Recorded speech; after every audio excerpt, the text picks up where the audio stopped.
વડોદરાથી સમાચાર સામે આવી રહ્યા છે। વડોદરામાં મનપા એક્શન મોડમાં છે। મનપાનો આરોગ્ય વિભાગ એક્શન મોડમાં છે। ઉત્તરાયણ પર્વને લઈને ફરસાણની દુકાનોમાં ચેકિંગ હાથ ધરવામાં આવ્યું। શહેરના વિવિધ વિસ્તારોમાં અનેક ટીમો દ્વારા ફૂડ ચેકિંગ કરાયું।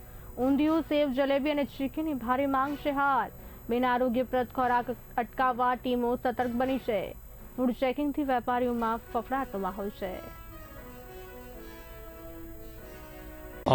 અગાઉના દિવસોમાં જે ઉત્તરાયણનો પર્વ આવે છે તે અંતર્ગત આપણે સયાજીગંજ વિસ્તારના કડક બજાર એરિયામાં આપણે ઇન્સ્પેક્શન હાથ ધરી અને નમૂનો લેવાની કાર્યવાહી કરવામાં આવેલ છે। અને તે અંતર્ગત અમને ઇન્સ્પેક્શન દરમિયાન કેટલીક ત્રુટીઓ જે જાણવા મળી છે તે અંતર્ગત એમને શેડ્યુલ ફોરની નોટિસ આપેલ છે। અને અગાઉ પણ જે બીજી દુકાનો અંદર કડક બજારમાં આવેલ છે તેનું પણ અમે ચેકિંગ હાથ ધરીશું।